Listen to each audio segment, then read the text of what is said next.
উলুবেড়িয়া লোকসভার উদয়নারায়ণপুর বিধানসভা এলাকার খিলা বাজারে বিজেপির মণ্ডল সভাপতি এবং যুব কনভেনারকে ব্যাপক মারধরের অভিযোগ উঠল তৃণমূলের বিরুদ্ধে। বিজেপির অভিযোগ, সোমবার 22 এপ্রিল সকালে ওই অঞ্চলে বিজেপির একটি র্যালি ছিল, লাগানো হয়েছিল দলীয় পতাকা। রবিবার 21 এপ্রিল গভীর রাতে সেই পতাকা খুলে ফেলে দিচ্ছিল তৃণমূলের লোকজন। তারই প্রতিবাদ করেন উদয়নারায়ণপুর 5 নম্বর মণ্ডলের বিজেপির সভাপতি সুশান্ত গায়েন ও যুব কনভেনার বাপ্পা সাঁতরা। তখন তাদের ব্যাপক মারধর করা হয় বলে অভিযোগ। শাবল দিয়ে মেরে পা ভেঙে দেওয়া হয় সুকান্ত মাইতির, মাথায় আঘাত লাগে বাপ্পা সাঁতরার। প্রথমে তাদের নিয়ে যাওয়া হয় জগৎবল্লভপুর হাসপাতালে, সেখান থেকে তাদের উলুবেড়িয়ার একটি বেসরকারি হাসপাতালে স্থানান্তরিত করা হয়। কালকে যেখানে মারপিট হয়েছিল সেইটা থাকলে খুব ভালো ছিল। এই যে ভোরে পা ভেঙে দিল, কি টুকরো হয়েছে, এক্সরে রিপোর্ট কি টুকরো হয়েছে পা। সেই জঙ্গলের রাজত্ব পুনরাবৃত্তি যাতে না হয়, 21-এর নির্বাচনের পর যেটা হয়েছে সেটা কিন্তু 24-এটা। আর জেলা প্রেসিডেন্ট আপনি প্লাস ক্যান্ডিডেট আপনি, আপনার যদি প্রশাসনের দায়িত্ব ল অ্যান্ড অর্ডার মেনটেন করা, আপনারা সেটা পিসফুলি করুন, তাহলে এখানে কথা বলবো না। সুশান্ত গায়েন তিনি কি বলছেন শোনাবো আপনাদের। প্রোগ্রাম ছিল আজকে, তো ঝান্ডা সব লাগানো হয়েছিল, ওরা রাতে অন্য কাজও খুলে দিচ্ছিল। ওরা তো আমাদের এই বাপ্পা সাঁতরা আমাদের হচ্ছে যুব কনভেনার, এবার ওখান দিয়ে ওখানে যাচ্ছিলাম, ওখানে ফোন করেছিলাম আমাকে। আমি সেই মুহূর্তে সঙ্গে সঙ্গে একজনকে নিয়ে সবিরাজ চক্রবর্তী আমাদের সহসভাপতি মন্ডলে, ওনাকে নিয়ে আমি যাচ্ছিলাম। যেতে না যেতে হঠাৎ আমি গাড়ি থেকে নামতেই সঙ্গে সঙ্গে অ্যাটাক করেছে আমাকে। কারা করেছে? তৃণমূলের দুষ্কৃতী। কি নিয়ে মারধর করেছে?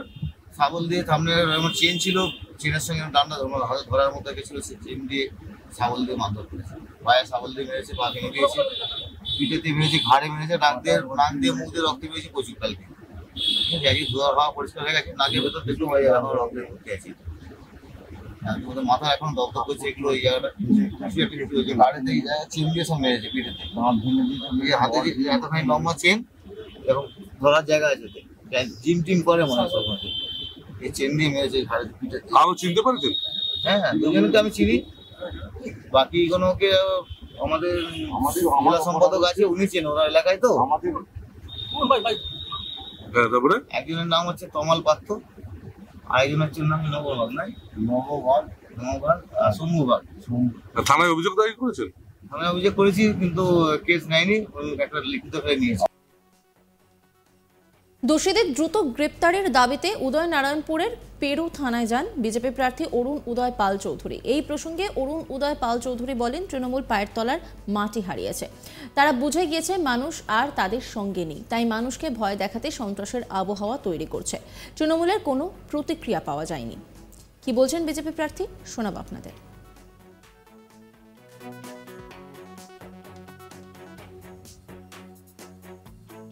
আজকে তৃণমূল লোকসভায় তাদের পরাজয় নিশ্চিত বুঝে গেছে। শেষ মুহূর্তে তারা এখন কি করছে, সন্ত্রাসের বাতাবরণ সৃষ্টি করতে চাইছে। কিন্তু আমি বলছি, এই সন্ত্রাস করতে দেবো না, আমি দায়িত্ব নিয়ে বলছি। আমি শুধু লোকসভার ক্যান্ডিডেট নয়, আমি জেলা সভাপতিও। অর্থাৎ সন্ত্রাস কীভাবে রুখতে হয় যদি প্রশাসন না ব্যবস্থা নেয়, সেটাও আমি জানি। নিশ্চয়ই করবো আমরা। আজকে শুধু তাই নয়, যেখানে আমার দেয়াল লেখা আছে তারপরে পেরেক দিয়ে ঝান্ডা লাগিয়ে দিচ্ছি উত্তর বিধানসভায়, আজকে দেয়াল লেখা মুছে দিচ্ছি আমতায়। তাহলে আজকে এই এত ভয় কিসের? ওরা বুঝে গেছে যে মানুষ ওদের সঙ্গে নেই। আজকে পায়ের তলা থেকে জমি সরে গেছে এবং ভারতীয় জনতা পার্টির পদ্ম আগামী লোকসভা 24-এ যে নির্বাচন 4 তারিখে ফুটবে, এটা ওদের জেনে গেছে, ওদেরও ললাট লেখন হয়ে গেছে। উলুবেড়িয়া লোকসভা কেন্দ্রের তৃণমূল প্রার্থী সাজদা আহমেদের দাবি, বিজেপির কোনো ইস্যু নেই, ওরা শান্তি চায় না, ওদের ইন্টেনশন আমরা বুঝে গিয়েছি। দলীয় কর্মীদের বলবো, আপনারা মাথা ঠান্ডা রাখবেন, পুরোপুরি মিথ্যা অভিযোগ। তৃণমূল প্রার্থী কি বলছেন শোনাবো আপনাদের। বললেন তো হারে গেছে আগে থেকে,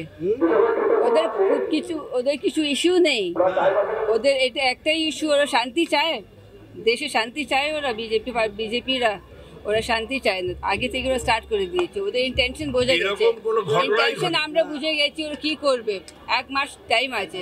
আমাদেরকে খুব পিসফুলি সবাইকে আমরা বলবো যে পিসফুলি আপনারা থাকবেন, কোনো এইসবে আপনারা ঢুকবেন। আমরা আমাদের লোক তো করেই না, কিন্তু তবু ওদেরকে আমরা বলবো যে মাথা আপনারা ঠান্ডা রাখবে, ওরা অনেক করবে কিন্তু আমরা ঠান্ডা মাথায় ডিল করবো সব। পুরো মিথ্যে মিথ্যে কথা।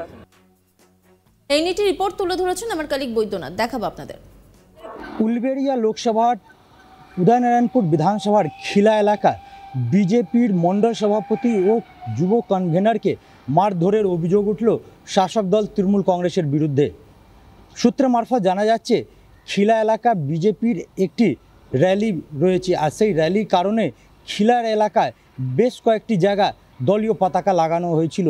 গভীর রাতে কে বা কারা এই পতাকা ছিঁড়ে দেয় তার অভিযোগ শাসক দল তৃণমূল কংগ্রেসের বিরুদ্ধে হয়।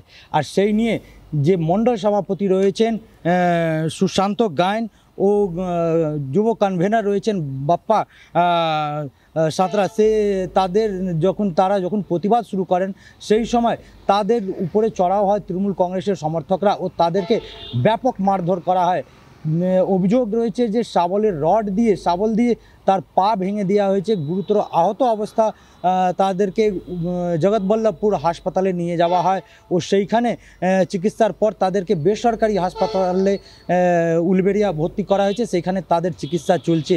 এই ঘটনা জানার পর যে উদয়নারায়ণপুর লোকসভা কেন্দ্রের বিজেপি প্রার্থী রয়েছেন অরুণ উদয় পাল চৌধুরী, তিনি পেরো থানা যান ও সেইখানে পুলিশের কাছে অভিযোগ জানান ও যারা আহত রয়েছেন তাদেরকে দেখতে হাসপাতালেও যান। তিনি জানিয়েছেন যে বিজেপির যে এখন পরিস্থিতি রয়েছে 2024 লোকসভা ভোটে উলবেড়িয়াতে, সেইখানে দেখা যাচ্ছে যে তৃণমূলের পায়ের তলা থেকে মাটি সরে গেছে, তারা বুঝতে পারছে, সেই কারণে তারা বিজেপি সমর্থকদের উপরে এইভাবে হামলা করেছে।